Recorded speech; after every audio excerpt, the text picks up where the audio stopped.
Aries, hi! Welcome to Mr. Queen PH. At ito ang inyong weekly reading for October 14 to 20, 2024. If you're interested in private readings, meron tayong link sa description at sa pinned comment. Paka-check nyo na lang yung information kung paano mag-book for a private reading. Okay, Aries, let's see what's coming to you October 14 to 20. Never-ending story. Nako, may mga bagay na paulit-ulit na lang na you are dealing with. So, pwedeng yung kanyang, pero tao sa buhay mo na paulit-ulit na lang na nagdadahilan sa'yo. Or paulit-ulit na lang na nangyayari sa'yo. It's consuming you. It's stressing you out. Okay? Parang gusto mong umalis sa ganyang situation na yung iba na medyo dramatic yung mga tao sa paligid mo. I'm seeing someone also na nasi-stress sa trabaho kasi parang may mga tao na hindi natututo sa instructions mo, lalo na kung halimbawa ikaw ay trainer or ikaw ay supervisor na nagbibigay ng instruction. Parang nasi-stress ka dyan. Building blocks. So, I think yung iba nagkakaramdam ngayon ng frustration sa mga bagay na ginagawa nyo, sa mga bagay na binubuo ninyo. Let's say you are building your business, you are building your career.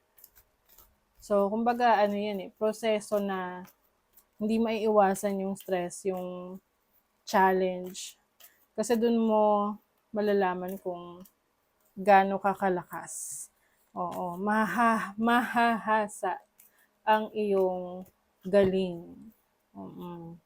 Diyan sa challenges na yun. Kasi kung walang challenge, diba, parang, napakadali lang. Doon tayo nagiging malakas sa mga challenges kasi marami tayong natututunan. A leg up. So, if you need some help, merong tutulong sa inyo.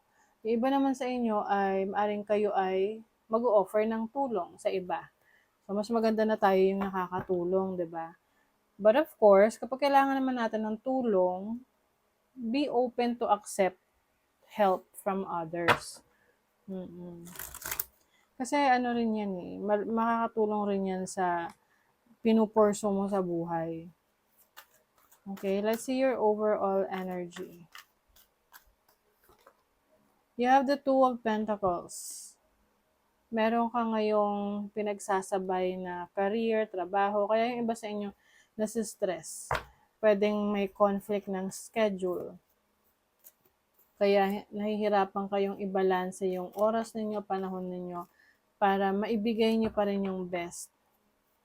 Kasi nga para you are building something great, no? Yung kumbaga meron kang gustong mapatunayan. And of course, it's causing you so much stress dahil parang masyadong maraming nangyayari. So ano rin yan, depende rin yan sa pipiliin mo kasi. Minsan, gusto natin makuha ng sabay-sabay, pero hindi naman pala natin kayang i-handle. So, just take whatever you can handle, di ba? Yung kaya mo lang i-manage. Your challenge is the Three of Cups. So, pwede magkaroon ng challenge sa inyong mga kaibigan. Pwedeng magkaroon ng conflict within the friendship. Pwede ring merong nangingialam sa relationship ninyo.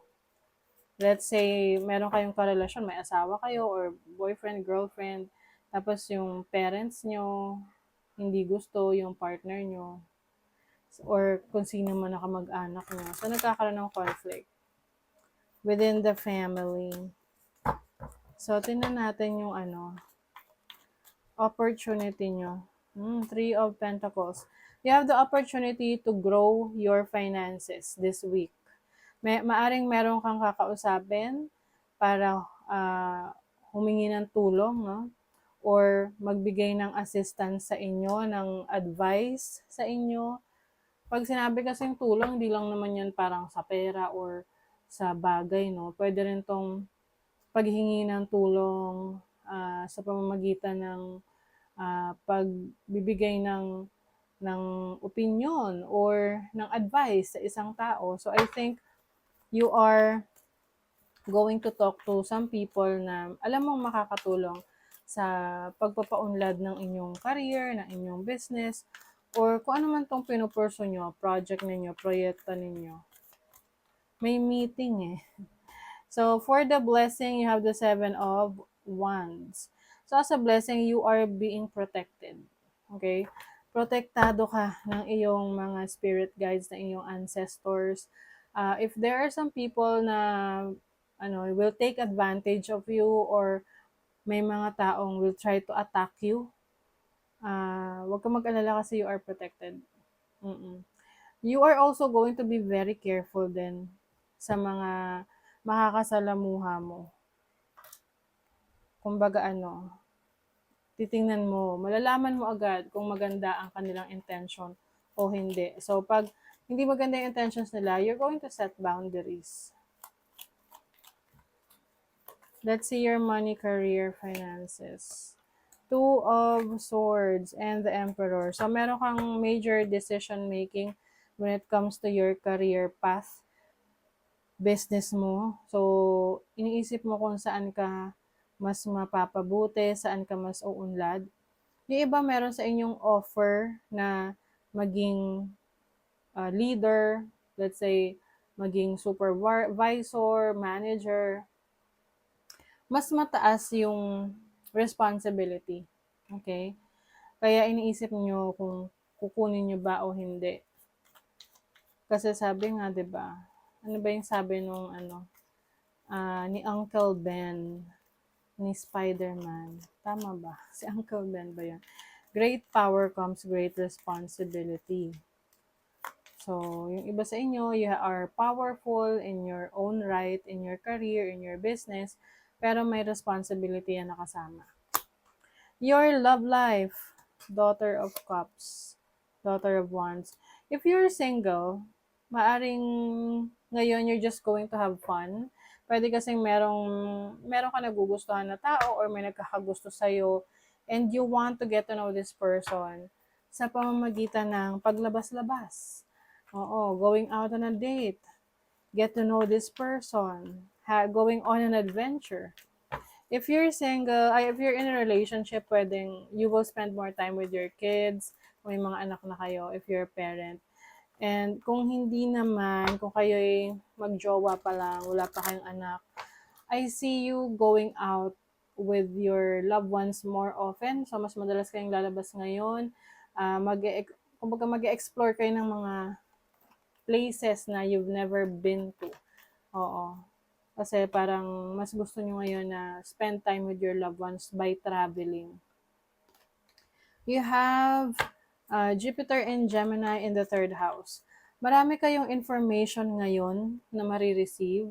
Like, itong mga information na to will help you grow your mind, change your mindset, improve your communication skills. Ayan mas mai-inspire ka. I see you talking to a lot of people. Maaring mas nagpapalawak ka ng connections mo ngayon. You are gaining more attention rin sa iyong community. You have Mercury in Libra in the 7th house. So, for your relationships, makakatulong na mas madalas kayong mag-usap. Kasi yun yung magpapatibay ng inyong connection.